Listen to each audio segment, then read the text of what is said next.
Yo, what's happening with what's happening?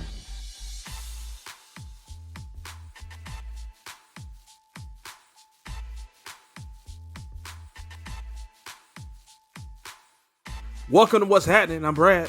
I'm Fred. It's a show we talk about what's happening. What's happening with you, bro?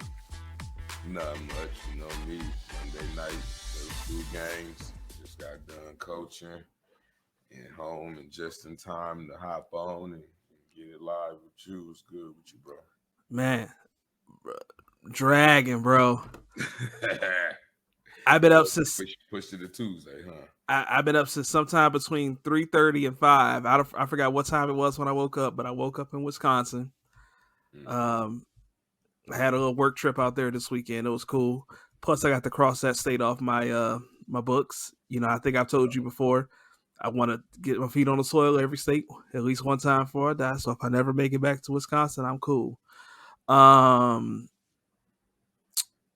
yeah, man, I did that. And then the way I planned my day out was that when I flew back in this morning, I was landing, or the airport is close to some stores that I have that I support. That's not necessarily close to the house. So I planned this to be the day that I go out to those stores. End up just, you know what I'm saying, doing my thing with work, came home, you know, and here we are. It's just been nonstop for either 17 or 18 hours because I can't remember what time it was that I woke up. Be a guaranteed extra hour. Hey, hey, we're going to try to hold that change. We're going to get to it, dog. What's going on, Shayna? That's Nina. You looking at that name too fast. That's Nina. Yeah, what's good? That's my fault. I sure did. Just quick, you know. All good. He just did a quick little glance at you. It's all good. Hey, matter of fact, though, Nina, hopefully you're still going strong. Congratulations on the quit smoking cigarettes. So yeah, she out here doing her thing. She just decided to stop smoking. She done went hard on her little TikTok game. You know what I'm saying? Talking about what folk need to do, getting healthy, or I'm sorry, making sure they got the insurance. Like she out here. She out here. I see you. She out here recruiting. I'm looking at everything, Nina. What up? All right. But man, let's get into it, man. We got a little docket. We got some fun stuff. We got some serious stuff. We're gonna talk about what's happening. So, number one, just off the top, this was a little personal for me. Not personal, but I've mentioned it before. I'm a big fan. See, Fred over here looking at me confused, like, what is bro talking about? This is why I send you a docket so you can know what's going on. And that's why I'm about to go back to it, because I was like, damn, did I miss something I think would be, I said it's not like personal. I didn't know the guy, but I think y'all, I'm sure I've said this before. I'm a big fan of Kev on stage. Yeah, I admire that dude. I've been following that dude for 10 years. And the way I found him was before he would, kind of blew up by himself. It was him and his brother and another guy. And his brother randomly just passed away. So if you guys follow Kev on stage at all, a lot of his background, like management and stuff like that, was his brother, Jason Fredericks. If you are following their other page called The Playmakers Comedy, he was the one managing that. So, yeah, man. I mean, that dude was just naturally funny. You know what I'm saying? His career didn't, like in comedy and film and acting and all that, didn't take off like Kev's did. But when Kev's did, Kev had his brother right by his side, and his brother was making stuff happen on the background for real. So, yeah, man, that was just tough to see that, man. But, rest in peace to the G. It came out of nowhere. He's only 42. Dang. Yeah, man. Yeah. And he had just beat cancer. Wow. That's rough. Yeah. So that was a rough one. But man, just want to give a shout out to that man and rest in peace to him. All right, let's wrap up what we talked about last week. So last week we went into great detail talking about the whole situation in Phoenix with Robert Sarver. I'm not going to go through everything That was our very first episode of What's Happening. We talked about the situation. The owner, Robert Sarver, he's the owner of the Phoenix Suns from the NBA and the Phoenix Mercury of the WNBA. A report came out after about a year's worth of investigation and interviews. A report came out last year saying that this dude is trifling in so many terms, right? Right. After the report came out, the NBA did a formal investigation and found that these things are true. Basically said, we're going to suspend him for 1 year, and we're going to fine him $10 million, which is the maximum amount allowed. Well, when Fred and I were talking last week, we talked about how LeBron James that came out and said something. We talked about how Chris Paul, who plays for the Phoenix Suns, came out and said the punishment fell short of the crime. And then we talked about how PayPal, who is a sponsor of those teams, they said their contract is scheduled to end this year or at the end of this upcoming season, the 2023 NBA season. And should Robert Sarver be involved again with the team, they would not renew their contract. That was the public coming out. The only other thing that came out since then was that Draymond Green, who plays for the Golden State Warriors, he has a podcast. He said on his podcast, he challenged the owners to vote. And there's been all kinds of stuff to come out like this is going to get bad for him. Well, we recorded that episode last week on Monday night. We dropped that episode on Wednesday morning, and then late Wednesday afternoon, Robert Sarver announced that he was going to go through the process to sell the team. So here's his statement. And I'm going to read this. This is his statement. I'm not going to read the whole thing. I'm going to read the part that is the most interesting to me. He says, as a man of faith, and I'm quoting, he says, as a man of faith, I believe in atonement and the path to forgiveness. I expected that the commissioner's 1 year suspension would provide the time for me to focus, make amends, and remove my personal controversy from the teams that I and so many fans love. But in our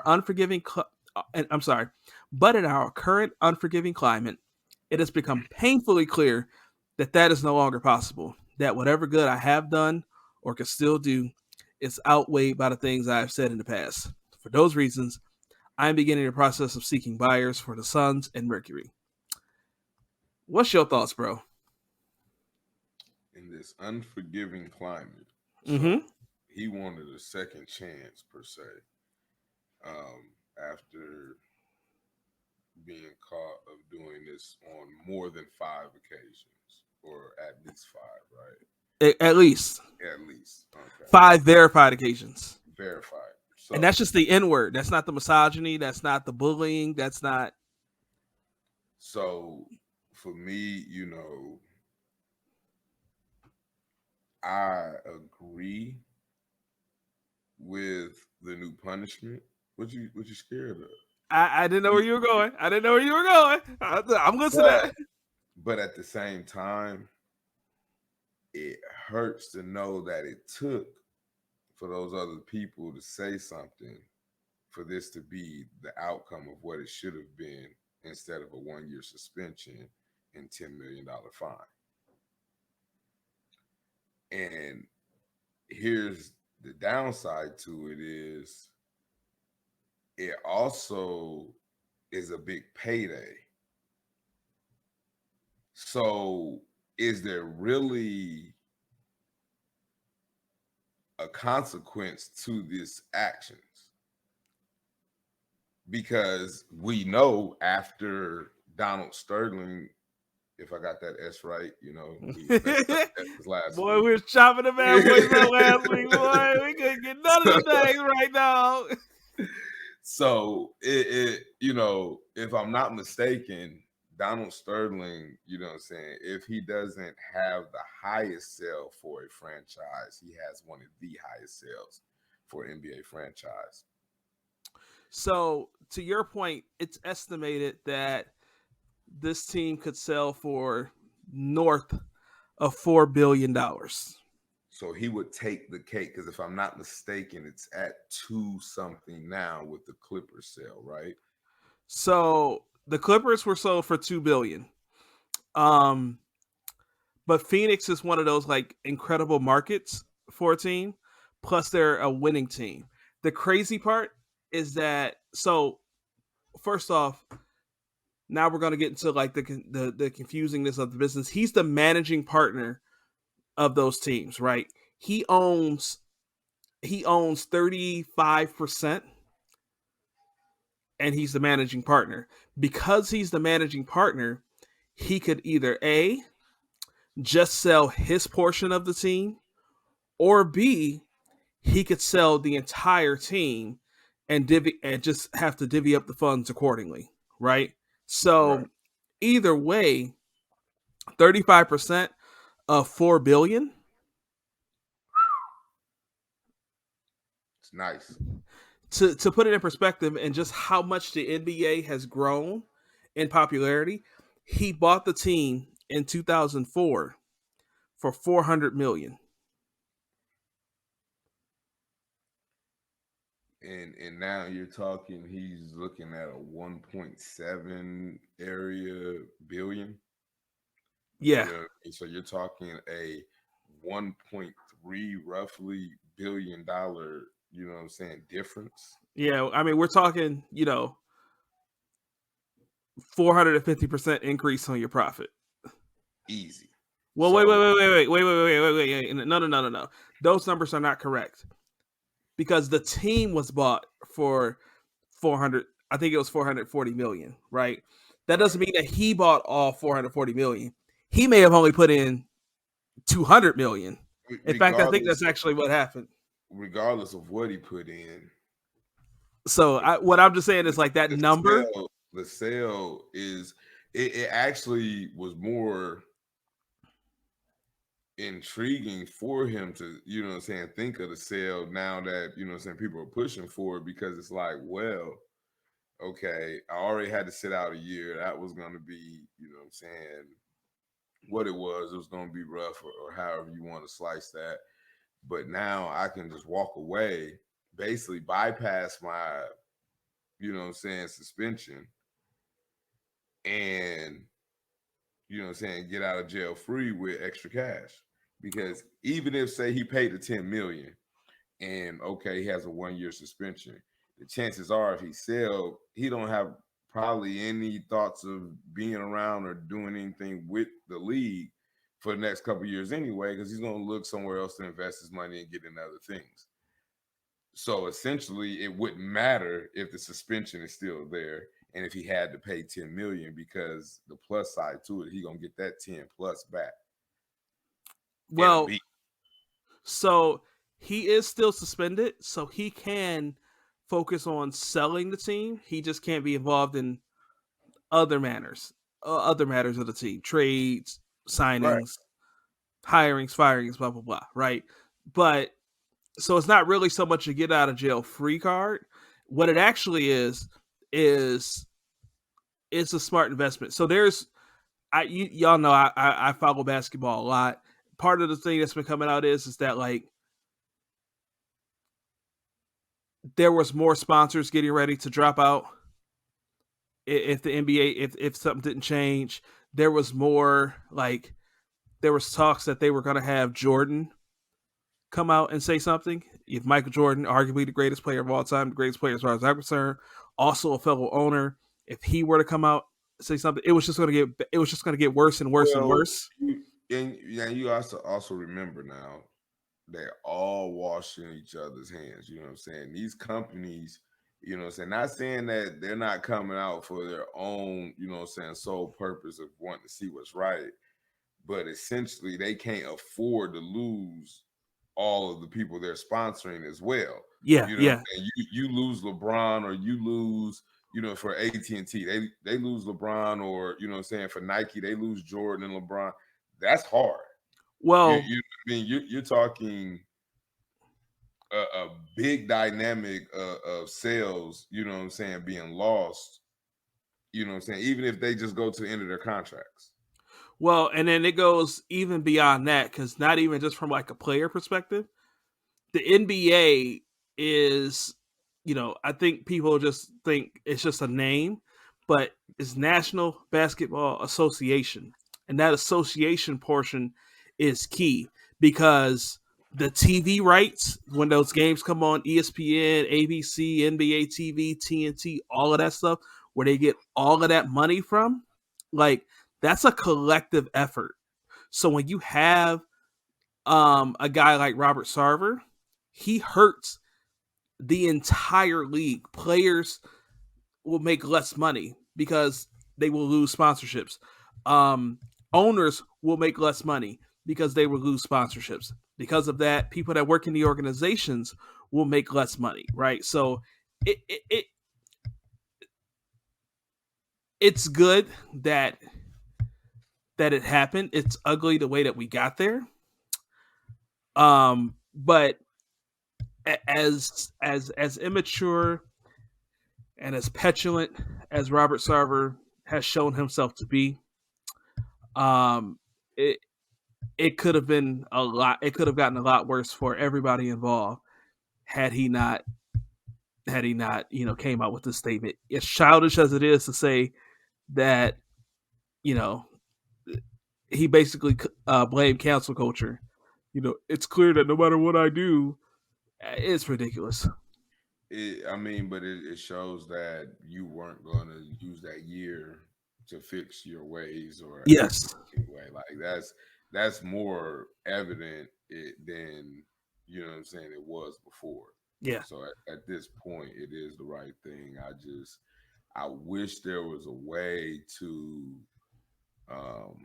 kind of strip them of some of what they would make, like kind of in these situations where if they do sell, they get what they initially put in. You know what I'm saying? Like they don't reap the benefits of the profit, which in retrospect, I get it. That's not going to happen. Yeah. But, you know what I'm saying? Like it's kind of, crazy that, on the back end where you've seen other people strip, of more for less. It's just, it baffles me that people haven't found a way to punish these people in these scenarios when they know they ultimately still win. It's just proof that life ain't fair. For me as a basketball fan, he bought the team in 2004. 2005, they signed Steve Nash and they came out of nowhere. Steve Nash won the next two MVPs. They had great teams. They were the run and gun Suns. People thought that, people love watching those teams. They played so fast. They were so dynamic on offense. They didn't play defense, but they were fun to watch. And they were a threat to win a championship. And, even just on a basketball side, he so poorly mismanaged that team that he literally just benefited by the fact that the NBA has just gained so much in popularity and the game has grown so much that he has been a terrible owner. He's been racist. He's been a misogynist. He's been a bully. And because he bought the team in 2004, he's going to make 1,000% more money in the sell than what he put in at minimum. Let's move on. This is now our third episode talking about that. Let's move on. Let's keep talking about the good old NBA because it's been an interesting little week. And I want to say why you said sports, right? We may talk about stories that are sports adjacent, but we're not sitting here talking about who's going to win a championship. We're not sitting here debating on who needs to get traded. So don't be reductive and think that because we're talking about sports. We're talking about real life. We're talking about real life stuff. We're talking about what's happening. Yeah. So that said, sports story number 2. Ime Udoka, the head coach of the Boston Celtics, another basketball team. It's been a bad week for the NBA from a PR perspective. The story came out late Wednesday night that he had, and there's been confusing reports that he had a consensual affair with a female staffer on the team. And then that was reported by Adrian Wojnarowski, who works for ESPN. Later that night or the next day, Shams Charania, who works for The Athletic, he reported that it might not have been a consensual affair, that it might actually be harassment. The stories are confusing. The stories are absolutely confusing, right? Nonetheless, the head coach has been suspended for a year. Now, this man was just hired before last season. Had the greatest season of his life. First year as a head coach. He's a former player. He was essentially a role player. He worked on, he had I think he played 10 years off and on between the NBA and some, I think he actually only played about 5 years in the NBA, but he played overseas in some places. He didn't make a long NBA career, but he moved into coaching. He was an assistant coach for a few teams, won a championship as an assistant coach, was just waiting for his opportunity. He gets hired by the Boston Celtics last year, takes them to the NBA Finals, and they're 2 games away from winning the championship. He's like the man right now in Boston, and all of a sudden, just weeks before the season starts, this happens. So, and for those of you who may have seen the memes or seen people talking on your social media, you don't understand, he is engaged. I thought they were married, but he is a longtime partner of Nia Long, who is an actor. She's done all sorts of movies, TV as well. Most people probably remember her first from Friday. She was, I forget her character's name, but she was Craig's love interest in the very first Friday movie. So, Fred, you and I talked about this a little bit last week. What you thinking, dog? Well, like I told you last week, I truly felt that it had to be more than what they were sharing with us. You don't get a coach like this, you know what I'm saying, that comes and makes a statement and a presence his first year as a head coach. You know what I mean? Almost could say, like, I mean, he repeats last year, this year, and he has a guaranteed job, you know what I mean, for a while. Like, you wouldn't have to worry about him being, you know what I'm saying, replaced for a bad season here or there. Like you said, he's the man in Boston right now, and you come weeks before and he gets a year suspension. I just want to know what, you know what I'm saying, is the real issue. You know what I'm saying? Like, because they're not giving us enough to the situation, you know, and then for you to say it was consensual makes it, you know what I'm saying, seem like that there has to be something underlying, because I've seen a lot of people, and I ain't gonna, you know what I'm saying, put out no names, but I watched a guy bring almost 2 CEOs together, 2 different companies behind a scenario. And literally, you know what I'm saying, this guy was the man in his, you know what I'm saying, perspective field. He was the image, you know what I'm saying, in his perspective rights. And he didn't get a year suspension. So, you know what I'm saying? And I mean, like, I'm pretty sure anybody's seen this in their workplace where there's a guy, you know what I'm saying, that you know good and well, he knows his stuff, he's good at what he do, you know, the chances of him losing his job is going to be a cold day in hell. And here you are with a guy that is pretty much just as so and made that name for himself, and he has a year suspension. Now, you know what? We believe in keeping it real on what's happening. That's fine, but it ain't my truth to tell, so shit. So, to make what I'm going to say make sense, I need to peel back the covers. The guy that Fred's talking about pulled 2 CEOs together is yours truly. Now, we're not going to get into the situation that was a long time ago. We're not going to get into that situation, what happened. But it was so long ago, Radio Shack was still evolved. Look here, dog. You already giving out too much information. They know that we work. Hey, I'm just saying, like that lets them know because I don't know the last time many folks seen a Radio Shack. So, all right. So here, I understand your comparison. Here's why it's flawed. You said 2 CEOs. That means 2 separate companies. The Celtics is one organization. Number one. Number two, just about every company has a code of conduct that says, and I'm being very generic, but to some degree it'll say there's absolutely a zero fraternization policy, number one. Or number two, it'll say if there is some sort of fraternization,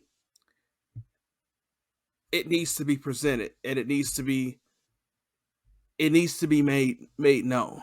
The example I'll give 2 examples. So one, since we're talking about basketball already, Jeannie Buss, she is the governor of the Los Angeles Lakers. Essentially, she's the de facto owner of the team.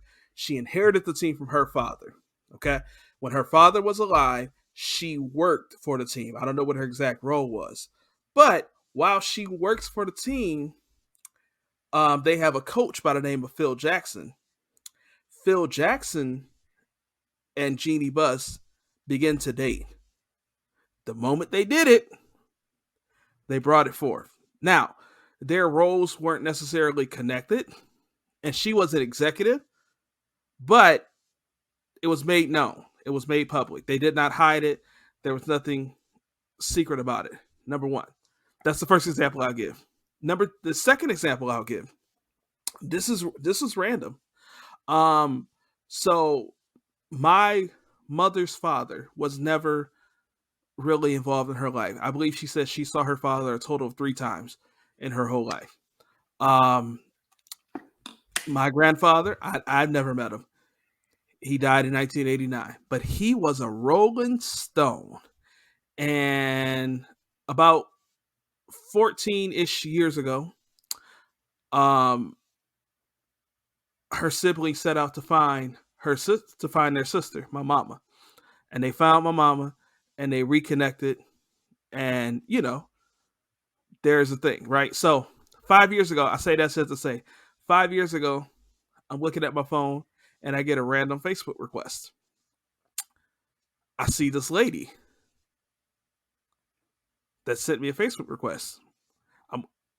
I have one mutual friend. It's my mama. Okay. I say, Mama, who is this lady? She said, that's your auntie. Go ahead and accept that. Okay. And I'm looking at my auntie's page and I see a familiar face on this Facebook page. Who do I see? Literally my HR rep from my job at the time in the cell phone business. How is this possible? The smallest of worlds. Turns out my aunt's husband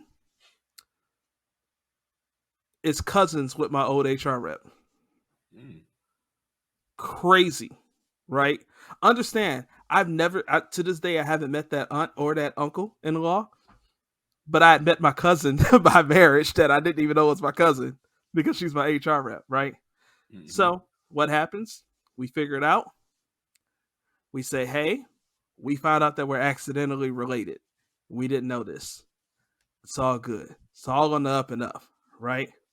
So those are examples of bringing it forth, right? But that's different. You can't, like, I'm just using for the same employer, the hierarchy. Y'all just found out. That's a different scenario. Y'all family where it could have been, a chance where you could have basically had perks because of it. Yeah. You know what I'm saying? And that scenario is different because one, there's plenty of jobs who there is no fraternization policy. And you know what I'm saying? They understand that their employees are gonna get together and they don't really care. You know what I'm saying? They just hope that it doesn't, affect the workplace. Now, I also want to present this. We as black people have a tendency to get defensive about the wrong things sometimes. We get hyper defensive because life is unfair for us, especially in America. I'm not discounting that, right? And I see some people saying, some people, not a lot of people, I see some people saying he got them to the finals, he's doing this, he's doing that. They're just trying to take down the black coach, blah, blah, blah, right? This ain't the situation to make that argument, to make that fight. And the reason I'm going to say that is because a year to a year and a half ago, a man by the name of Gerson Rosas, who was the general manager of or president of basketball operations of the Minnesota Timberwolves. So NBA again, same situation, a consensual affair with the female employee. Fired. Not a suspension, not an investigation. Out of nowhere, in the middle of the season, he's fired. So then you make a good point, because there is no coincidences. The term consensual relationship in the NBA is a cover-up for sexual harassment. That's just a PR media spin. The way they use that word is because if they use that word twice and they fired him and they suspended him for a year. Well, hold on, whoa. Don't say day. Don't say day. Because day is too general. These is different days. Minnesota, the owner of the Minnesota Timberwolves, brought this to his attention. This was brought to his attention, and he fired the guy that happened. When it came to the Boston Celtics, they suspended the guy that had happened. They're not done yet. They're not done yet. So we can't say that it may not end in the same way. You know what I mean? For right now. And that's the point that I'm making, is that if it ends the same way, then it's consistent. And if it doesn't end the same way, then this ain't the argument for us to say that we got treated unfairly. So, I mean, I don't think that's why they're making that argument of being treated unfairly. I think the reason they're saying that is because trying to read through or look through it, the word consensual is probably blowing most of their minds. Like, listen, if it's consensual, I don't see what the big deal is. So that's why they're feeling like they're attacking a black coach and whatnot, because of the word consensual. You know what I'm saying? If they would have said, hey, he was caught having an affair with a staff member, you know what I'm saying, and he getting a year suspension, I don't think nobody would be in here probably raising too much cane, like, oh, shucks, he didn't win and did it now. But you know what I'm saying? What we have to understand is we are still very much in the Me Too movement. They're putting out the word consensual to say, hey, this was not sexual harassment. This was not rape. This was simply a violation of the rules. That's what they're saying when they say consensual. That what they did was a violation of the rules. It was not criminal. That's what they're saying when they say consensual. Okay, well, they need to reword that, because consensual sounds like both of them engaged in it and, you know what I'm saying, was okay with the engagement of what happened. You know what I'm saying? That is what happened. But it was still against the rules. I need to see this rules and what it outlines. I need to see what did they necessarily break, because if you're telling me he's getting a 1-year suspension because he wasn't like, hey, it's getting hot in here, I think me and her finna, you know what I'm saying, make a move. That's crazy, bro. That is absurd. Like be realistic. Be realistic. Like, that's absurd. There's plenty of people in there fraternizing and doing, I'm sure, inside the organizations. You know what I'm saying? So what are the specifics of the rules? Is it a no fraternization policy? Or is it it's 30 different organizations? You should at least know one of them. At this point in time, when you made a docket, you should at least have the Celtics rules. I need to know what the what is the rule though? Like I think that's where it's gonna hang up at though. Like really, it's in order to be able to say, well, here's what they said. he was over sentenced or he was, wrongfully placed off duty or whatever. We gotta know exactly what rule he broke to know the severity of it. Well, so the owner said there was a code of conduct violation. That's what the owner said, right? Number one. Number two, the owner also said that like he's not going into too much detail because he needs to protect as many people as possible involved in the situation. I'm paraphrasing, but that's what he said. It's not criminal, but we're protecting people. I'm still trying to figure. We live in an ignorant world. Let somebody find out exactly what woman it was, how much hate mail, how many hateful messages. Look what you did to us. We had a chance to win a championship this year. You couldn't keep your hands to yourself. You tricked the coach into doing this. The moment that if somebody can physically find somebody to blame, that's what they're going to do. That's how our world operates. They already been blaming the lady. So right. So I mean, maybe we'll eventually figure out what's going to happen. Maybe he'll get fired after the year or before the year's over. Who knows? But if that happens, I need some detail. We need an investigation. I mean, for real, like this is just crazy. Like, I mean, me personally, he make too much money probably to do some crazy mess like I would do. But me personally, a year suspension on something consensual, non-criminal, you know what I'm saying? A broken rule. I just tell him, look, y'all gonna need a new coach. I ain't even gonna come back. Yeah, I mean, if we give it max penalties on me, you know what I'm saying, grabbing a little ass or something, come on, man. Well, and I guess that's what I'm trying to highlight for you is that he's probably getting a break because the same thing happened with another organization's president of operations, and that person got fired. There was no suspension. There was no investigation. It was, oh, this happened? You're fired. Middle of the season. You're fired. And once again, probably don't have all the details of that one. It probably something more underlying, you know what I'm saying, to it. You know what I mean? Like, you gotta understand, these big companies, when they make these drastic moves or drastic decisions, it's not, you know what I'm saying, just on some, oh, you know, we don't believe in this. It's more to it. It's, oh shoot, we need to save our ass. We need to put a spin on this, make sure it don't get back. What's the easiest, quickest way to get up out of this? You know what I'm saying? People can't find out. We can't take a hit like this. It's all about, you know what I'm saying, the money and the hit that it's going to serve to the company. It's not about, you know what I'm saying, the protection. I mean, you got to still understand, the Robert Sarvers are the ones that own these companies. Like, they don't give a damn. Like, well, let's cut the bullshit, you know what I'm saying? And okay, we got 5 out of 30 that, you know what I'm saying, is really like, okay, look, this is wrong. The other 25 on some, I'm glad it ain't me that got caught.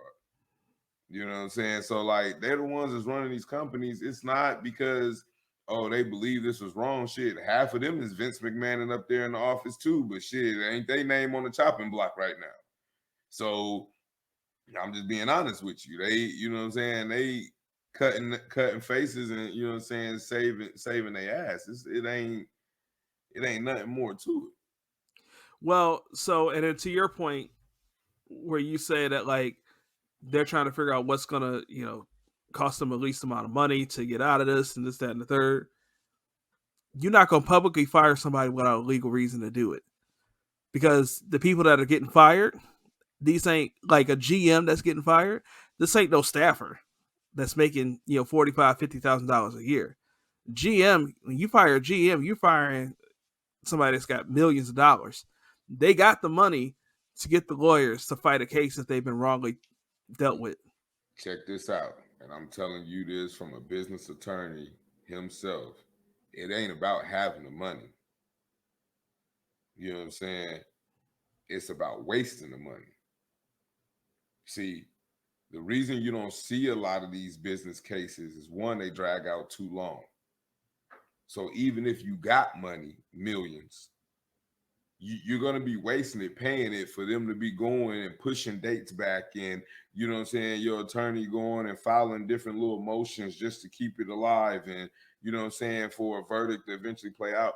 Most business, you know what I'm saying, lawsuits is like 5 to 10 year lawsuits. Like it takes forever. So, you know what I'm saying, proving a point don't pay bills. And that's what the attorney said to me verbatim. Proving a point don't pay bills.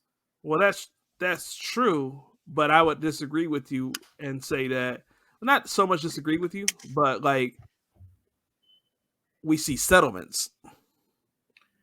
You see settlements and out of court settlements, but it still doesn't, you know what I'm saying, truthfully open up, you know what I'm saying, what you're trying to prove. Just because, you know what I'm saying, then here's the other thing you got to look at. These are organizations inside states. So therefore, if you're going to work at Will State, they don't have to have a reason, even if you make millions.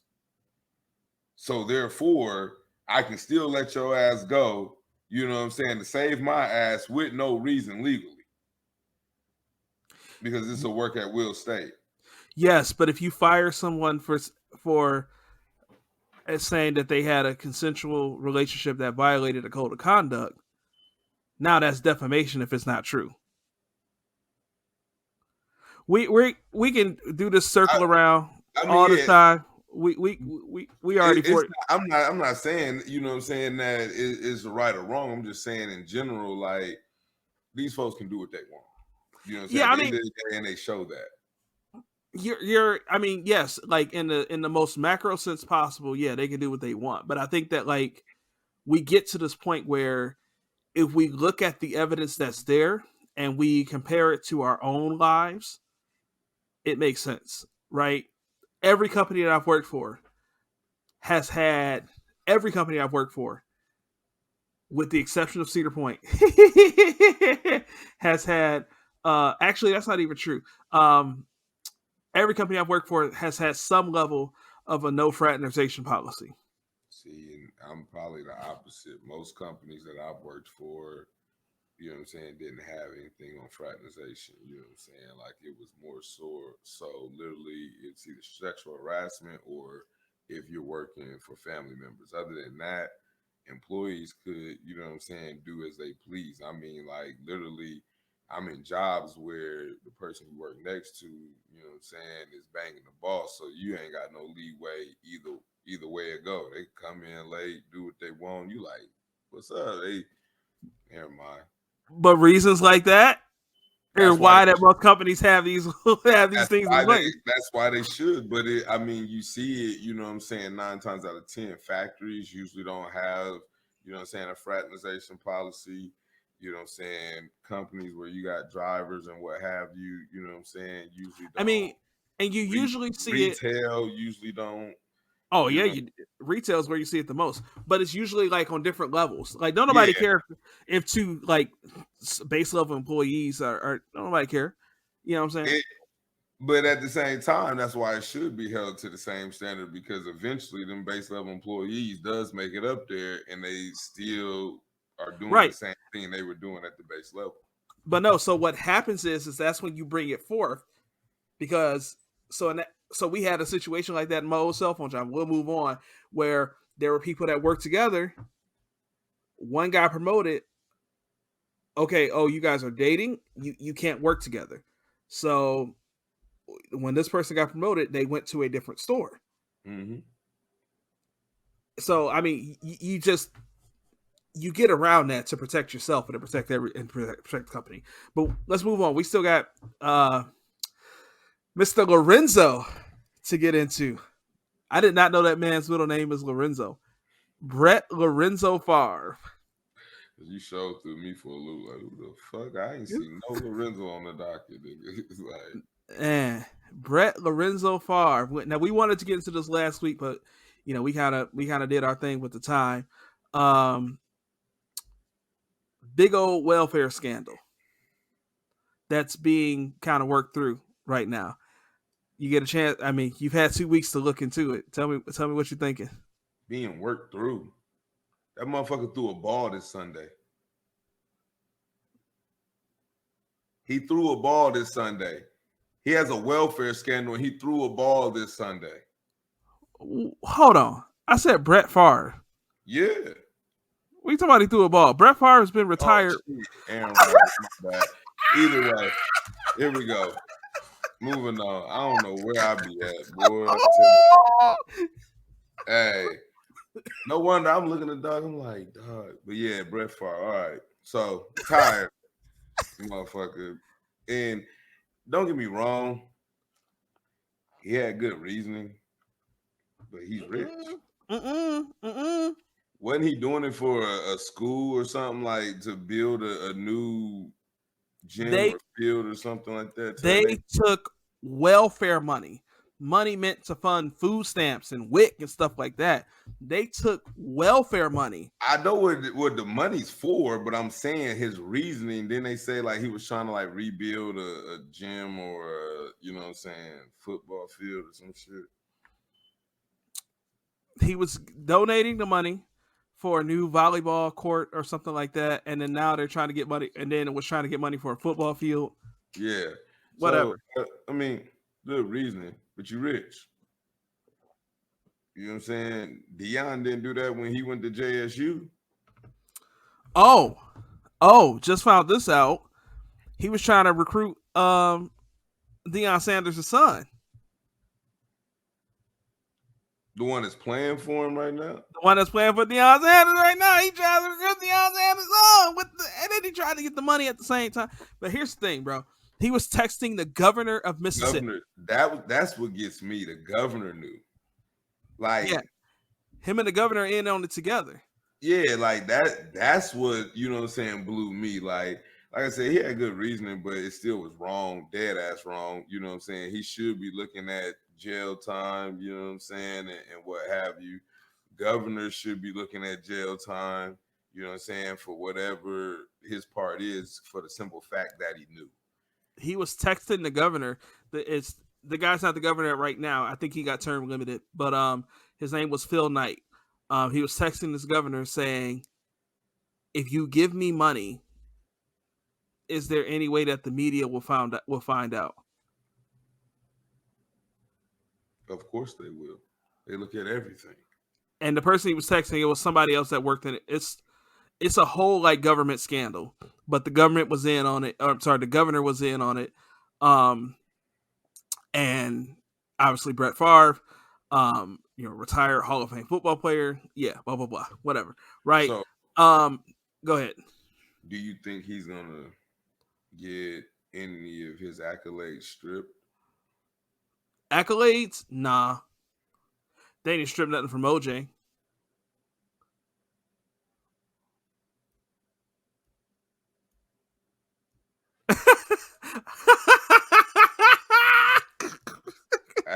I ain't even gonna go there. You know? I probably shouldn't have went there either, but I'm there now. Look, hey, because I started thinking of Ray Carew, like, man. So, go ahead. The part that just really upsets me is that I don't know if y'all been paying attention to the news. Jackson, Mississippi. Mississippi is one of the poorest states in the U.S. And in Jackson, Mississippi, the capital of the state of Mississippi, which is where the governor resides. Your governor resides in the capital of the state. Just went through a scenario where, and I'm going to paraphrase it a little bit, but basically their water system just totally failed. And for 7 weeks, they were under a boil water advisory. Because their water system has been corrupt. And this goes back to the civil rights era. White people left when schools were integrated because they didn't want their white kids to go to school with the black kids. So then because of that, the property tax money wasn't there. And the governors would not, send money towards. It's terrible. And so to know that not only is this place so underfunded and going through, and it's so poor, the fact that there's some money dedicated to the poor and it was taken away for a football field, for a volleyball court. I mean, I get it. You know what I'm saying? It's fucked up. Like, I'm looking more at the people and who did it, and you know what I'm saying, them not having any repercussions yet. Like, because here's my thing. It's government money. Shit ain't real anyway. They just make it as they go. It'll be there tomorrow. You know what I'm saying?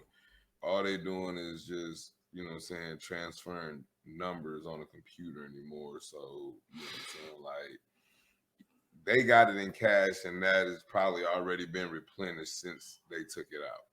But at the same time, you know what I'm saying? Like, another scenario where I just feel like people that's in these high positions, or, you know what I'm saying, got high celebrity status that does this stuff, that's just not being held to the same standard if the average person would have did. If a broke person would have scandaled the government for $5 million welfare, do you know he would be all over CNN, USA Today, New York Times? I mean, just everywhere, blasted nonstop. That'd be all we'd be talking about. Here's the thing that I will say to that: and there's the average leverage on it. The average everyday person will never be able to get rid of that. What happens is that like a $5 million like scam, that average everyday Joe Schmuck, you ain't getting away with that. You're not gonna you don't have the capacity to do that kind of stuff, right? Only a person with influence, like a Hall of Fame quarterback, can have those close relationships with the governor of a state and say, hey, can you pay me some money for these speeches? Can you pay me $500,000 for a speech here and then $600,000 for another speech here, even though I'm not going to make those speeches? Yeah, that happened too. But what happens is that we see, and I say we in the most general terms possible, not we as in Bradley and Fred, we as in humans. We see people at the grocery store pulling out their bridge card, pulling out their WIC is it still coupons? I don't know. They're paying here in Kentucky. They got a card for it. They're paying with WIC. They're paying with food stamps. And we go, they're just lazy. They don't want to work. We'll beat up, and the person that's our neighbor that's literally just trying to survive until tomorrow, when it's actually the people with power and influence that are greedy and conniving time and time again. And it makes you want to ask the question, that we always ask. Is this the first time these funds have been tampered with for a scenario or situation? What made you go to those funds? Out of all the allocated funds there is for all the different things there is, why we pick them ones? Yeah. You know what I'm saying? Because see, from a poor black city, I know that the governor has furniture funds just for his dumbass mansion and office that rarely gets spent. And I mean, it's some ungodly money. Mm-hmm. But why we didn't use them funds? You know what I mean? Like there's a lot of places that money could have been taken from. Yeah. But we chose where we took it from. Exactly. That's you chose the black people. And I mean, I'm not gonna say just the black people because you chose the poor people. You chose a lower class of people. You know what I'm saying? Than choosing your own people or your own funds that is heavily populated. Why couldn't, instead of paying him $100,000 or $500,000, $600,000 for a speech, why didn't you pay him $100,000 for a signed couch? You know what I'm saying? That you could have maybe had it's some bullshit, but at the same time, you still spent it on furniture. And it came out of those funds.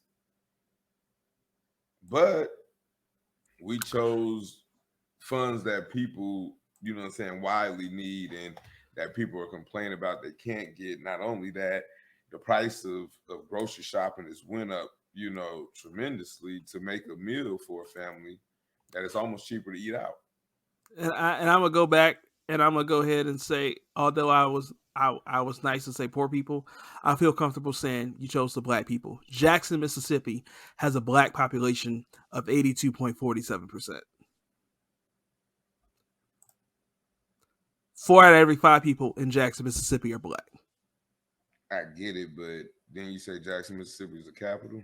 Mm-hmm.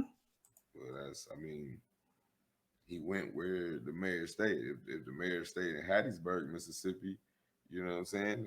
It probably would have been Hattiesburg. You know what I'm saying? Well, sure that's where his friends were. It's state funds, so okay. How about? All right, we're getting too much into the weeds. Let's have some fun. Last thing we got for the night. Have some fun. One gotta go. We did this with some music a couple weeks ago. And I saw this, and I thought it would be a fun way to end this episode here. This is the breakfast edition of One Gotta Go. We're choosing between pancakes, waffles, French toast, and cinnamon rolls. Now, the way that we do One Gotta Go is you pick one that you're going to keep, right? The first one is safe for you. So I'll let you go first. Which is safe off the top between pancakes, French toast, cinnamon rolls, and waffles? French toast. Okay. It's just, I don't know, like, I feel like I'm end up giving away my answer at the end, like if I explain, but like I think, you know, for French toast for me is just the fact that one, I love breakfast. So to know that you're coating, you know what I'm saying, that toast with an egg and then frying it, you know what I'm saying, with the cinnamon and the syrup, you know what I'm saying? It seems like it's a little more complex, should I say? You know what I mean? It's not just your average, just some quick batter, add water or milk, and here you are. 'Cause I don't know nobody making scratch pancakes and shit, so you know what I'm saying?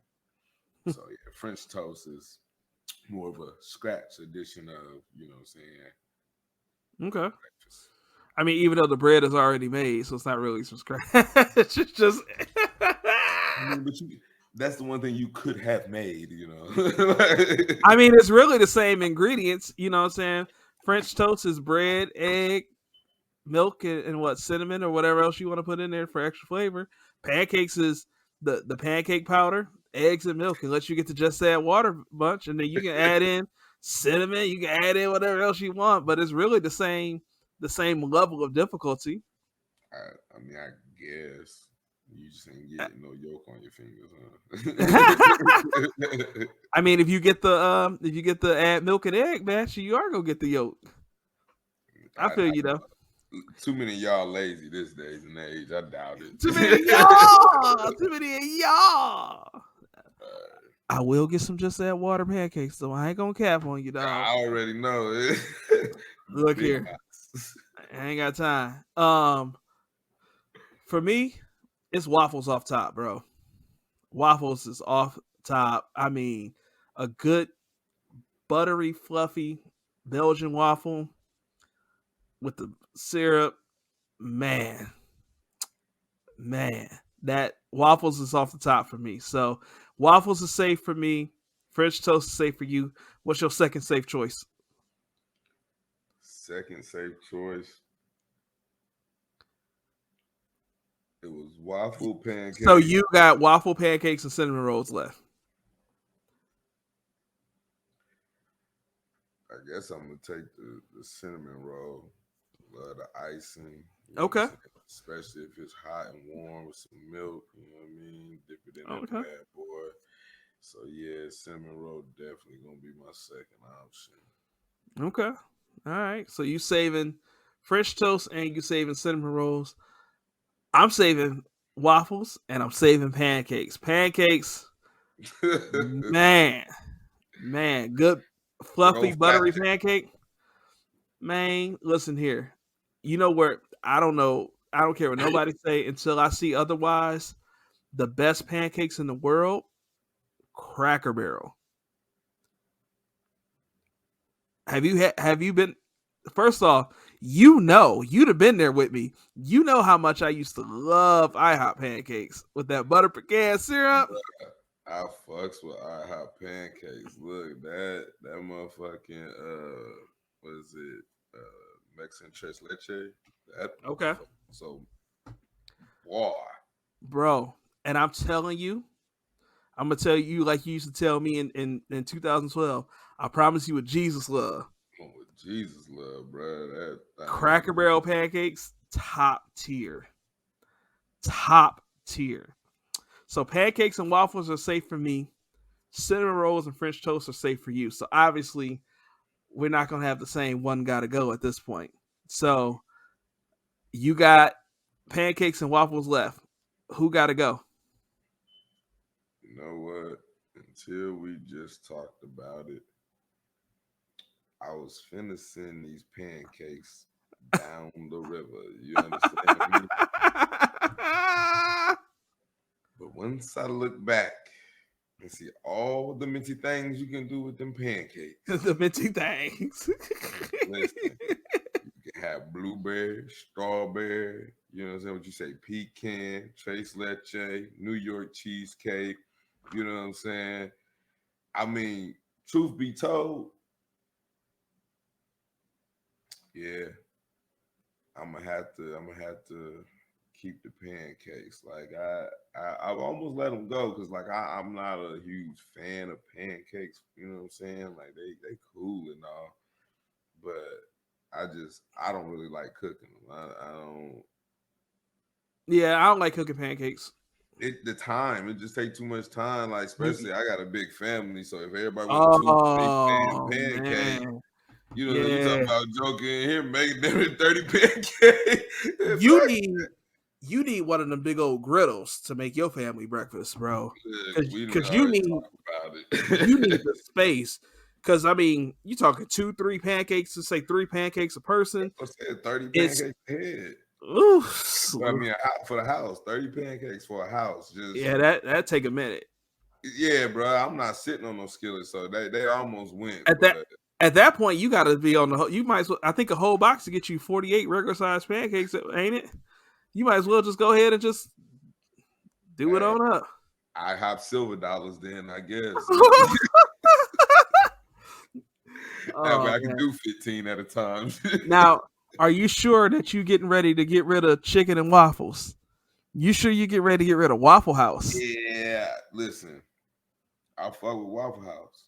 That's my shit. I ain't even gonna flex on you, but I don't eat the waffle. Oh, okay. You like I really don't like for real. The kids can have that. Just give me the omelet, the double stack, covered and smothered. You know what I'm saying? Extra side of sausage or something, man. Listen, grit bowl, hash brown bowl. Yeah, I don't need the waffle. All right. So for me, you sent home the pancakes. Pancakes was my number 2 that was safe. And then so I got between cinnamon rolls and French toast. Waffles, but yeah. Oh, you did send home waffles. I'm sorry. You sent home waffles, which was my number 1 that was safe. And I got to choose between cinnamon rolls and French toast. And cinnamon rolls are just so. Cinnamon rolls can be too much. You know what I'm saying? If it's too much icing on it, if it gets like massively huge, like I really only like cinnamon rolls like fresh. Like you ever get like a cinnamon roll like that you got to heat up later on? Brandon, you out of pocket. This is rated R now. You say you can't be having anything. You got to wipe icing from your mouth. You a fool. That's how you know it's fired in. But you know what I'm saying? Like cinnamon rolls just be like, nah. And then like French toast, man, it's gotta be perfect. Cause like if it's too eggy, I don't mess with it. At all. If the bread ain't right, if the thickness of the bread ain't right, it's gonna be too eggy. This guy. I don't like it when it's super eggy. It's the texture. Nah, it's really the over eggy flavor. And like I like eggs. I mean, but it just I don't know if it's too eggy of a bread. I don't get down with it, man. But cinnamon rolls are so basic. But you sent home my top pick, and I'm sending home your top pick. French toast gotta go. You slid for that. Hey, this do remind me of our Thanksgiving episode. So if y'all haven't checked that episode out and you want to laugh like Kings of Comedy funny, go check out that episode. I promise it won't let you down. It'll tear your mouth out. Go ahead and check out. It's the 3rd episode of What's Happening. So just go ahead and open up Spotify, open up Apple Podcasts, swipe all the way to the beginning and find that episode. And while you're there, go ahead and hit the follow button on your podcast app. Leave us that, Brandon. Yeah, I don't know nothing about no K-Oil syrup. But, go ahead and follow us on your podcast app. Leave us a 5-star rating.